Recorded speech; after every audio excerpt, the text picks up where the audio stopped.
Hey everyone, here we are for a special edition of CRTV. This year, bringing all of my colleagues to the forefront to announce Constellation's annual Enterprise Awards. These are awards we give out every year. We meet as a group. If any of you have seen us in person, you know what it's going to feel like to come up with this list of the best in multiple categories for every single one of these. It's bedlam. There's a whole lot of arguing. Doug would call it horse trading, but whatever.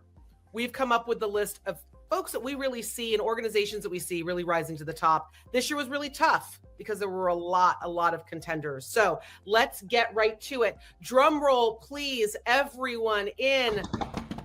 There we go. Ray's playing along. There we are. Andy is not. Come on, Andy. Best Enterprise Software Vendor of the Year. We've got co-winners this year. Holger's going to come in and share a little bit about why Salesforce and Google get to share that honor. But we'd have to mention that our runners-up are ServiceNow and Anthropic. Congratulations to you guys. But hey, Holger, tell us why Salesforce and Google rose to the top. Well, thanks for stealing the thunder, Liz, but here we go. So Salesforce, in our view, was a single winner until this week, basically. And the reason is that at Dreamforce this year, they announced the most complete first ever agent automation framework built on 2 years of R&D. For the first time, breaking not just working with LLMs and the document space, but also looking at the transactional data, something which has been unresponded as far as we're going on 2024. And then doing something which has never been done in enterprise software, where traditionally vendors just announce their offerings and then quarters later, there's a pilot or enterprise install, get upgrade, whatever it is. No, at Dreamforce, 1,000 customers got pre-equipped with Agentsforce. The expectation would be everybody would build one agent. It was so easy and they were so enthusiastic building agents. The average is 10 agents per customer being built during the conference.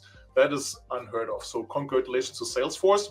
And then just this week, so we have all the things coming out and more things coming out on the side of Google. Google has had a year-long 3-4 year long lead on the hardware side, and they pushed that on every time they have a new generation of the TPUs. The question is, can they keep their lead?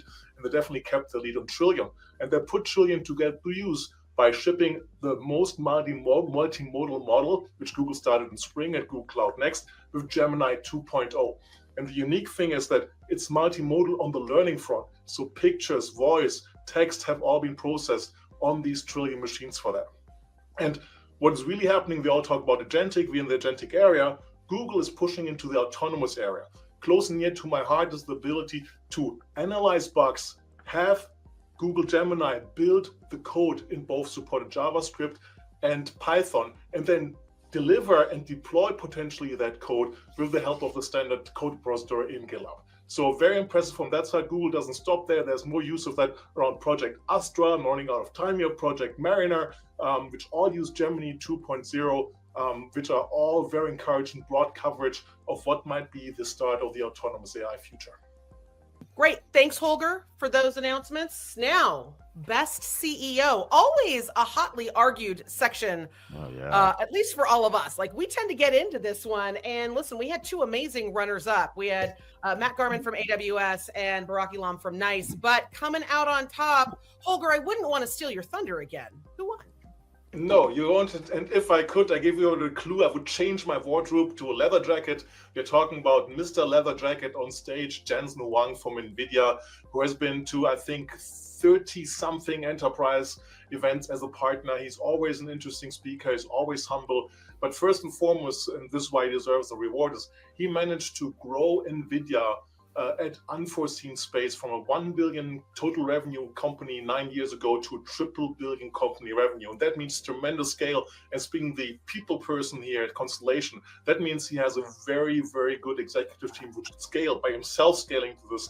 And the amazing thing is none of his direct company aforementioned officers are there. So the newest one is joined 2017, so he really has hired for growth. He managed to keep the supply chain at bay. There were marginal supply chain issues, and he put the whole chip industry into a heart attack mode by not having a new platform every 2 years, but having a new platform every year, and so far delivering it. So congratulations to Jensen Huang, who's also pushing NVIDIA out of the hardware part with software innovations around the CUDA platform, of course, and the NIMS network.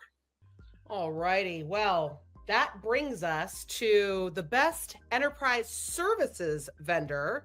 Because let's all be honest here, with all this stuff, is any of this really working if we don't have all these services vendors ready and willing and able to help us all out and figure out all of this chaos?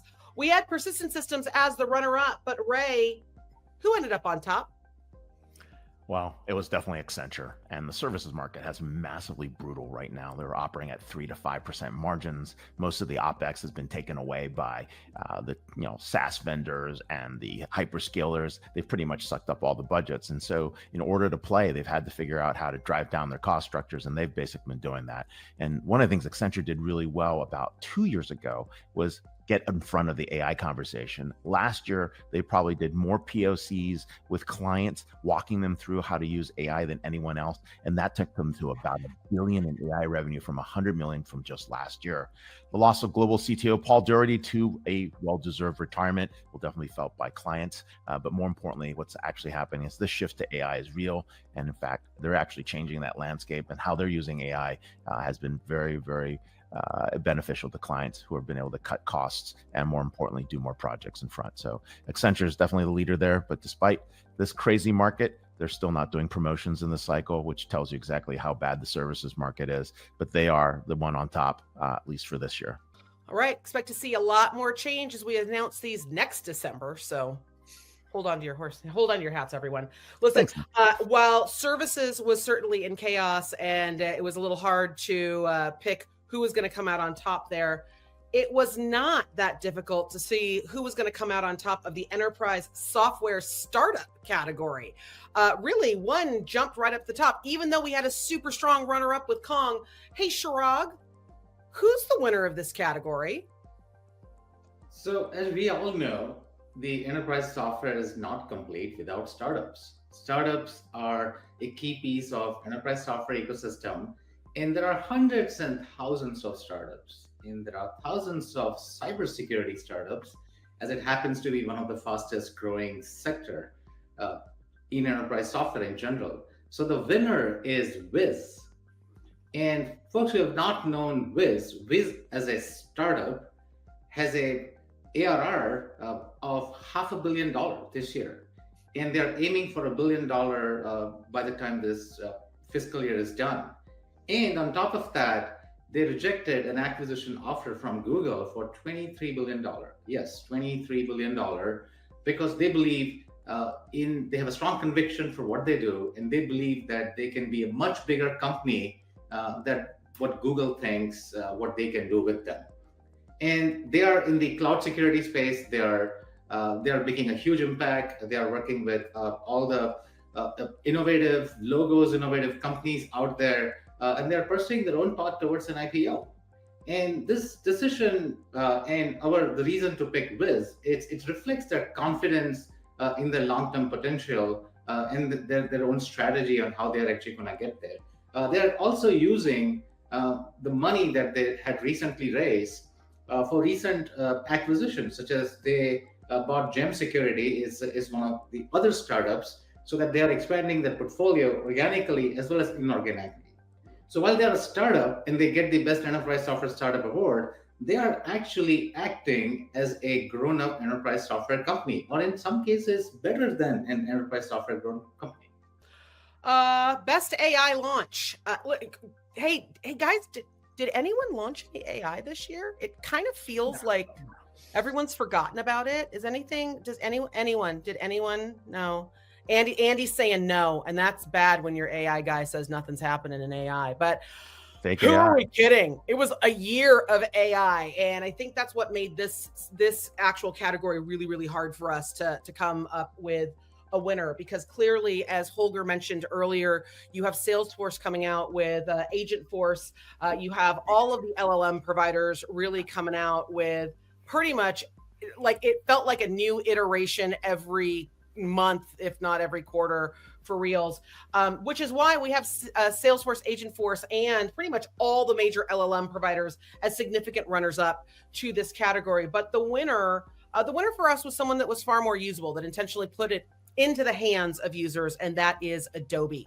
Adobe didn't just leverage Firefly as kind of that sexy, creative, cool, look at everything that we can generate, but Adobe very intentionally expanded its AI introductions across 2024 directly into the platforms that its customers were using to build experiences, to build creativity, to build new engagements for their customers. This was everything from new foundation models across that were introduced across the Firefly family of models, everything from a new text to image that's actually creating generations 4 times faster to a newly introduced video model. And the thing to remember about all of those AI launches and introductions is that they are all very purposefully enterprise and commercially safe. So Adobe has put in a lot of hard work into making sure that what their customers are deploying are ready for their customers to use. With that, Shantanu Narayan has recently just announced that within their earnings, they are attributing anywhere from about $2 billion into new ARR across their digital media business. So for folks who are wondering if Adobe can make money off of AI, I'm pretty sure that the last quarter of this year had a definitive yes attached to that. So we're seeing that AI is being put to work. Yes, it is creating profit and opportunity for Adobe, but it's also putting other systems to work. So we saw the introduction of the Acrobat AI assistant that literally allows about 1 trillion PDFs to actually start talking. So when we start to talk about how all of that information and how all of that data starts to integrate into systems, it really is now going to be data. We also saw a lot of AI introductions across their digital experience solutions and platforms, everything from journey analytics all the way through new AI-powered, Gen AI-powered tools and solutions across Gen Studio, which are allowing not only smaller organizations and mid-market to come into this experience space, but it's also unlocking a whole lot of processes and data. So it's not just one thing. It's not just one model. It's not just one product. It's not just one launch. It's kind of all of 2024. Adobe kept that AI drum beating, and they are certainly seeing the results to that. So congratulations, Adobe, for the best AI launch of 2024. Okay. Hey Liz, you need to wait for the drum roll, even if it's your category. I was ready and didn't have a chance, okay? Okay, let's test this out. You ready? Are you ready, I'm ready. Holder? Because I'm going to go with the next category. Here we go. I'm ready. Best partnership. And there are a lot. Okay, let me recap this. Let me just turn back the Wayback Machine just a little bit. For the last 2 years, we have gone ahead and just basically said blank company and everyone is the winner of this category. We have not done that this year. We actually put a flag in the stand. We stuck that down and said, nope, we're picking 2 companies who partnered together. I mean, listen, we got runners up like ServiceNow and Five9. Cool partnership there. Awesome. But hey, Doug, cue the drum roll from Holger. Doug, our winners are AWS and Oracle. They're finally moving past their years of competitive sniping. This is a pragmatic partnership, long overdue from a customer perspective. Customers can now use the leading enterprise-grade database services, Oracle Autonomous Database, Oracle Exadata Database Service, as well as the world's leading open source database, MySQL with MySQL HeatWave, on the world's leading public cloud. And these services are available with the blessings and support of both companies. No more wondering if you're going to get slapped on the wrist on licensing by Oracle. So very clear. I'm unsure whether it took the change in the CEO at AWS, or maybe one or more mega clients went to both parties and said, time to get it together. But it's a good thing for all joint customers. They get to leverage their substantial investments in Oracle and use it on their preferred cloud. Nice. I love it. Okay. We've got partnerships. We've got the best of the companies and the CEOs. Let's dive into best tech acquisition. Okay. Moment of truth. Just a quick show of hands amongst my colleagues. Anyone actually think that this was a blockbuster year for tech acquisitions? Like it blew it off the charts. Like, oh my God, they were stunning. They were so amazing. Chirag's giving the big thumbs down. Martin's got some thumbs down. I'm not sure how many of us have the thumbs down icon. Everyone's this was not a great year for acquisitions, kids. And I think we all agree that next year, it's going to be a vastly different market. It's going to be a vastly different, posture. So we're going to have a whole lot of arguments next year, but a runners up in this category, we were looking at things like HP, Juniper, and we were looking at Cohesi and Veritas. So a couple of acquisitions that got the nod, but listen, here who the winner was, because I think, again, it goes back to the theme of 2024. It's got to work. It's got to be usable. It's got to be valuable for customers. So best tech acquisition of the year goes to SAP and WalkMe. WalkMe, the digital adoption platform darling, really provided from the first moment of SAP CEO Christian Klein's keynote at Sapphire, where he basically said the inside stuff out loud that none of this is really going to matter if no one uses it. Wasn't really expecting Christian to bust out with that type of honesty there. I'm not gonna lie, but he did. And I, for one, I think I remember actually showing all my colleagues a note that I had written down of that I guess they better go build a DApp real fast. And within a day, the announcement of the acquisition intent was made. So where we're going to look for this to actually make a difference for SAP and SAP's customers is really going to be around the ability to visualize, track, and understand if business transformation goals are actually being realized. Because again, if no one's using it, did it really matter? And a lot of people are going to say no, right? So look for SAP to really integrate this across the platform. Really the entry point is Signavio, but you're going to start to see this really integrate across all of SAP. I think that what you're really going to see is as SAP really starts to try to guide and rule those workflows and all of the data that's coming across the organization, as AI becomes central to where SAP is focusing and heading, you have to be able to understand if people are using it. So the WalkMe acquisition becomes really, really important as we move into 2025.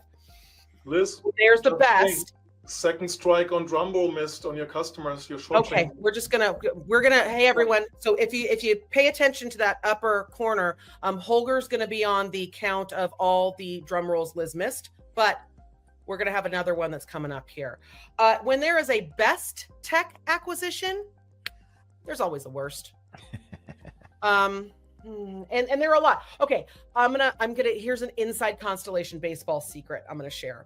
I think we argued more about the worst application of the worst acquisitions from last year and how they just really got even worse. Or even some of the ones that we said were the best or the biggest. And we had a lot of confusion over biggest equaling best. That's a whole different conversation. But a lot of the conversation around worst was around how everything disappointed us from last year. So we actually did kind of struggle to find the worst. And when it came down to it, yeah, we had a runner up in the whole Broadcom VMware thing. Holger gets really touchy about this one, and it's fine. We're gonna have another conversation about it next year. And it's fair, right? It's fair if everyone wants to call it the worst, and Holger's pointing out it's too early to tell, right? But here's what we did decide. It says a lot about your acquisition strategy if no one wants to be acquired. And this year, Alphabet didn't get dinged once. It got dinged twice. So despite being the co-winner of Best Enterprise Company of the Year, wow, a lot of people didn't want to dance with Google.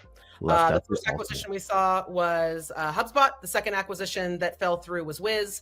I think from the Wiz perspective, we heard from Chirag very rightly that Wiz had so much confidence in itself and its fast move into being a really significant player in cloud security that it decided to go that path alone, seeing more opportunity in partnership strategy and in its continued growth strategy than by being part of Google. HubSpot was a different animal. HubSpot was a bit more rumor. HubSpot was a bit more gee, I wonder if than a real acquisition strategy. I think there are lots of questions in regard to the potential of HubSpot being acquired. I think the biggest question certainly that I personally raised was what happens when you own both the inbound and the outbound channels of the largest part of your business? That becomes a little dangerous on multiple fronts. And while, yes, the upcoming regulatory environment would likely have been more positive to that type of acquisition, customers weren't really excited about that type of acquisition, both on the Google and on the HubSpot side, and that is really important. So as far as worst goes, we had to give it to Alphabet and anybody. we just left that door open. Ray, I saw you saying something right in the very beginning. What was that? Ray's. Oops. I think Ray's yawn is pretty much the best the best summary for this category. So let's just put this one to bed. Okay. When you have acquisitions, 3 for 3 for no drum roll here. So I think you also Holger's up to 3 on the drum roll count. We're going to keep rolling though. Best IPO. We've had best startup. We've had worst acquisition, best acquisition. Shirag has argued that this should be best exit because again, in another year exit would be great. That's a good idea. Entries, right? We kind of had a hard time trying to find something, but we did actually land on one that then we had to argue whether it was enterprise tech or not. So there's that. But Larry, even though Rubrik was the runner-up, who was the winner of this? Wait, hang on. Drum roll. Drum Yes. roll. Okay, Larry. It's all Reddit.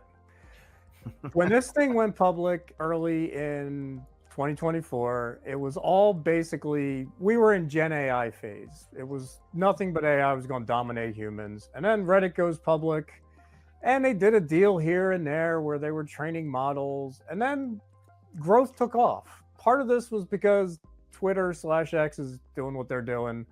So you're looking for sentiment analysis and Reddit happens to have that cornered now. If you look at, basically the gist of all this is humans matter. Humans actually generating real content matter, and they matter to the models.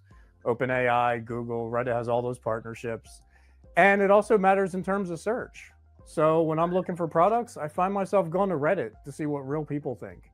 So you add this up, it's fascinating to see that Reddit took off. I'm kind of stunned by it, to be honest, because I thought it was going to fall on its face. But right now, they're on a revenue run rate of $1.4 billion a year in annual sales. Active users or active daily users are approaching 100 million. Things legit. And I think it's legit because of human generated content and the fact that models are tapped out for data and they need as many humans creating data as possible. I like it. I mean, listen, and from an advertising perspective, people thought Reddit wasn't going to make it, but clearly and now they're also cooking up their own search experience. Yep, which is also going to be interesting. Absolutely. So. Super interesting stuff happening over there. Okay. Best new enterprise category. This is always a tough one because we always end up super ahead of what we're talking about here at Constellation. We tend to be the disruptors and the loud kids in the room with new drums. And when we talk about these types of categories, I'm going to take the runner-up in this category being decision intelligence, right? These are going to be things that next year, the year after that, everyone's going to have rolling off their tongue as if it's no big deal, right? Oh yeah, decision intelligence. I've got my decision intelligence engine. Of course I've been looking at that, right? Like we're going to talk, the market's going to be talking about these things for several years, but in a couple of years and wonder, wow, who thought of those things? And I mean, drum roll, please. We did. Anyway. Okay. So when it comes to best new enterprise category, this is something that has been brewing for a long time, but it's something that we at Constellation, and I will point to a lot of the great work and a lot of the great content that Ray has been putting out about the maturity scale of AI and AI adoption. We have been talking about this next phase for quite some time, but I think this is the year that it really hit. So Martin, what's the best new enterprise category for the year? Well, I don't think it's okay. Drum roll. I don't think it's any surprise. Obviously, it's agentic AI, right? It's clearly, when you've got Salesforce tripping over itself to kind of redo its whole entire Dreamforce story to make its event basically Agentforce instead of Dreamforce to get ahead of Oracle, SAP, Microsoft, others who are doing this. It really shows that this was here. This is now. I think the speed at which agentic AI has been deployed as broadly as it has, a lot to what Holger talked about in the beginning, right? We're really seeing this as one of the most quickly adopted new technologies. Now, granted, is it very adjacent to Gen AI? Yes, but the speed and the ease of which it can be adopted is kind of unprecedented, right? When we talk about, like I said, cool new ideas, everybody loves them, everybody talks about them, but when do you see rubber meeting the road? This was insanely fast, almost frighteningly fast, some might argue. But what we also really saw was, this isn't just about, features and parts of enterprise software that make the software better or easier. It's not just helping business users in a business software context. It is changing the way that we actually think about, develop, build, maintain, deploy, optimize software as well. So the amount of productivity for end users, but also productivity and efficiencies that we're gaining in every aspect is insane. And then as we get to, and I think it ties into the kind of runner-up, as the autonomous nature starts to build of agents, that decisioning and where decisions get kind of filtered out that don't need to be made by humans, and then humans can focus on the decisions that matter, really important things. And we're really speeding to that. And that's, been kind of blindingly fast. I mean, did anyone actually have an agent live before September? No, right? And, we're only talking about a quarter and it's taken over everything. So a clear winner here in my mind. Love it. Love it. Now that we've figured out all the things, the people, the platforms, the solutions, now we got to talk about how we sell it a little bit, how we talk about it and promote it. And y'all know that these are the two sections that I love and that I argue about, and that at some point Holger is going to shout something like CRM randomly into the screen, and that's fine. It's all good. But I'm just going to rely on him for some more drum rolls. But see, there you go. But, okay. Here are the next two sections, and they are linked and connected to one another for both of these winners. But let's talk about new enterprise software marketing of the year. The runner-up here is Agentforce, for all the reasons that both Martin and Holger have both very eloquently stated. They had to get a nod and they had to get recognition. But to be very fair, Atlassian stood out. And that's why they're the winner of this year's enterprise marketing category. Atlassian has long been criticized, or at least pulled to task, for having this expansive portfolio of individual tools that all kind of touched into certain areas. They all kind of felt like they could be related, but their buying groups were slightly different. Their application groups were slightly different. Their deployment groups were slightly different. But this 2024, I've got to say, was the year that Atlassian's marketing team really kicked it into high gear. And they really set out intentionally to redefine collaboration and work and the platforms, the solutions, the data, and the AI that was required to make both of those two critical needs in business actually matter. And so across all of their touch points, whether it was advertising, whether it was across their thought leadership, across something as complex as a white paper. And yes, I said complex as a white paper. But if it was their thought leadership to their advertising campaigns, to their outreach, to their webinars, regardless of what product you were looking at, you consistently heard the marketing value proposition around collaboration and the importance of systems of work. You really heard that because of those two foundational solutions, you could extract new data, you could look for new insights, you could connect your business in very, very different ways. So for that, we've awarded Atlassian that new enterprise software marketing of the year nod. Now, I don't know if this really gets a second drum roll, but we can try. Second drum roll for advertising. Anyone want it? Anyone? Okay, because this is connected. Enterprise software ad campaign of the year goes to Jira. Oh, wow. If anyone has seen the ads that Jira has put out, okay, first of all, they're hysterical. If you need a good laugh for the end of the year, go onto YouTube. Honestly, check them out. When it talks about an actor wanting to talk about work, he actually walks everyone through his contract negotiation, what he's going to talk about, all the different things, and how rich he's going to be. Because you know what? He's going to be stinky wealthy because of that ad campaign. And even though that's not actually going to happen, and with his long-suffering wife in the background, you really end up with Zach Woods being really the perfect spokesperson for Jira and how work could happen and be automated and be enriched with AI and really just flow and happen. So congratulations to Jira. Guys, honestly, if you haven't seen it, probably one of the funniest campaigns. Spotify also has a good runner-up. If you haven't seen the Spotify ad for B2B, actually, for their B2B business, where Spotify and a playlist completely re-architected and redid an Excel spreadsheet.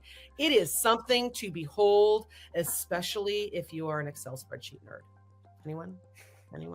Larry is. I can tell. Larry and Martin. Chirag's doing it on his free time. Andy's really going and doing this. Okay. We're coming down to the end here. Live event. We don't go to any. We stay at home as analysts. We don't go anywhere. We're kind of locked away. No, we go to way too many live events to the point where we have anointed 2 specific areas of the calendar year as event silly season. And it's like, we've got silly season spring. We've got silly season winter. We go to a lot of live events. So this was actually super hard, but also super easy to figure out, because the runners up were 2 great events in HPE Discover 2024 and AWS reInvent, which is a perennial inclusion on this list, if not a previous winner. But for this year, the winner was? Well, the winner, I live in the San Francisco Bay Area, and they had a conference 9 years ago at a nondescript location. I had never been to that venue before. So if you don't live here, you would not even know that that place actually exists. So in 8 or 9 years, going from a nondescript location in San Francisco to one of the largest convention centers in Las Vegas, it is Google Cloud Next. So this year's winner is Google Cloud. Google Cloud has come a long way. So imagine, at a location in San Francisco, to 30,000 plus people attend this year with a private concert in a football stadium. It was not as cool as the HPE's keynote in Sphere, but maybe next year. But having that energy, this year was Google Cloud's moment. It was their moment. Google Cloud gets a lot of flack for not being enterprising enough. That Google Cloud is not as enterprisey as AWS or Microsoft, because you don't experience the large number of customers or ecosystem at one place. But this year it was very different. You could see the energy, you could see the vibes, you could hear people talking about the progress that Google Cloud made. They grew their revenue 5 times in the last 5 years. It's 5x in the last 5 years. And they're going to continue to grow. And this year was their Gemini, it was their AI moment as part of this Gen AI year. And it was a big unveiling of all things Gemini. And they also announced some of the solutions on cybersecurity side, which happens to be one of the fastest growing business for Google Cloud. So it was a great event. It was a flawless event that really left a mark. And this year was Google Cloud's moment. Excellent. Okay. All of these other categories were lovely, and they're a lot of fun, and we all enjoy talking about them. Y'all enjoy hearing about them, but let's just be honest about something.